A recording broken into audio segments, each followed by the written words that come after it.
नमस्कार, मी शामराव मोकाशी, अध्यक्ष राजाराम बापू पाटील रिक्षा संघटना. आणि तुम्हाला मी आता दहिसर आर टी ओबाबत सांगणार आहे. दहिसर आर टी ओमध्ये एवढा मोठा लोचा आहे की सर्वात मोठा भ्रष्टाचार आहे सर्व आर टी ओपेक्षा. असं काय कुणी हे म्हणू नये की आहेत, पैसे खातात.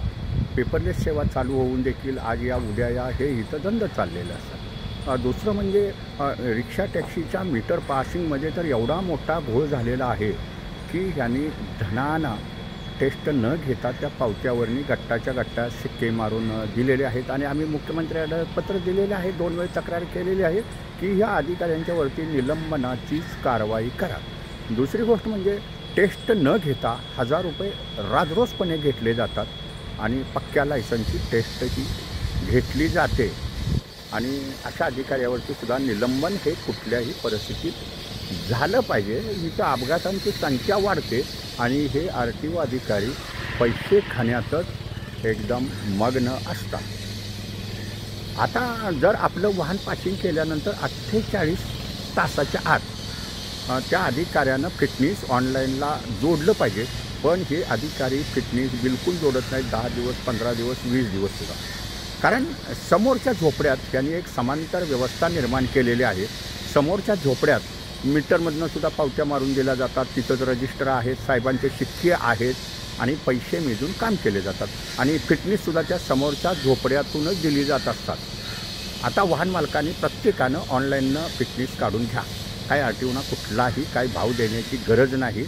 आणि 48 तासात जर तुमचं फिटनेस ऑनलाईनला जोडलं नाही तर डायरेक्ट तुम्ही गुगल सर्च करा आणि सर्व शासनाच्या अधिकाऱ्यांच्या मेल मिळतात, त्यांचे सेल नंबर मिळतात आणि त्यांचे ऑफिसचे कार्यालयाचे नंबर मिळतात. तर तुम्ही मुख्यमंत्री कार्यालयाला म्हणा, उपमुख्यमंत्री कार्यालयाला म्हणा किंवा मुख्य सचिवांना, परिवहन सचिवांना किंवा परिवहन आयुक्तांना मेल करा. मेल नंबर मिळतात. तुम्ही गुगल सर्च केलं की कुणाचाही तुम्हाला तिथं मेल नंबर, टेलिफोन नंबर वगैरे ह्या सगळ्या गोष्टी मिळत असतात.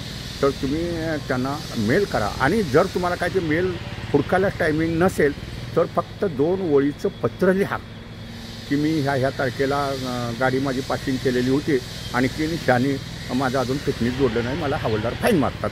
आणि त्या अधिकाऱ्यानं जोडलं नाही त्याच्यावरती निलंबनाची कारवाई करा.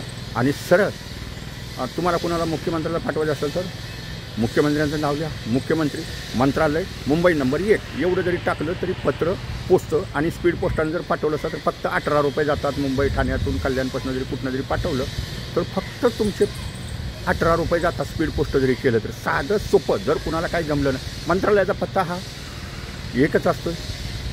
मंत्र्यांचं नाव टाका, मंत्रालय लिहा आणि मुंबई नंबर 1 टाका. बस पत्र तुमचं तिथं पोचलंच म्हणून समजायचं.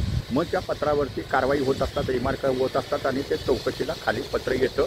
आणि हे आर टी ओ अधिकारी चौकशीच्या घेऱ्यात हे गेले पाहिजेत. आणि मोठा इथं घोळ आहे. जर झोपड्यातून जर हे फिटनेस देत असतील तर अधिकारी करतायत काय, बिन टेस्ट घेता पक्की लायसन देत असतील पैसे खाऊन, तर अपघात का होत नाही, का होत आहेत मग? कारण मूळ ह्यांचा लाच खाणं हा धंदा आहे. जर ह्यांनी सरकारी शिक्के जर तिथं दिले असतील, ह्यांचे लॉबिंग ID दुसऱ्याला दिले असतील, झोपड्यातनं लॉबिंग होत असेल, तर हे आर टी ओ अधिकारी आहेत की कोण आहेत हे मात्र प्रत्येकानं लक्षात ठेवा. सर्वात मोठा दहिसर आर टी ओमधून हा मोठा घोटाळा होतो. झोपड्यातून तुम्हाला फिटनेससुद्धा दिली जातात. मीटरवरती पावत्यासुद्धा झोपड्यात शिक्के मारलेले आहेत. हे अधिकाऱ्यांच्या तर नोकऱ्या जाणारच आहेत, त्यात कुठलाच वाद नाही. एवढ्या तक्रारी झाल्या, चौकशी तर त्यांची कुठल्याही परिस्थितीत लागणारच. आता लोक म्हणतात की एका दिवसात चौकशी लागते का, हे काम कसं थांबत. जोपर्यंत हे अधिकारी सस्पेंड होत नाहीत ना तोपर्यंत मी तर काही गप बसणार नाही. कारण हे मीटरच्या लफड्यात चांगले गावलेले आहेत, त्यांचे लोचा आहेत आणि मग होऊन जात सस्पेंड. आणि होणं ही काळाची गरज आहे. तर धन्यवाद. मूचवाले मोकाशी यूट्यूब पहा, लाईक करा, शेअर करा आणि सबस्क्राईब करा. धन्यवाद.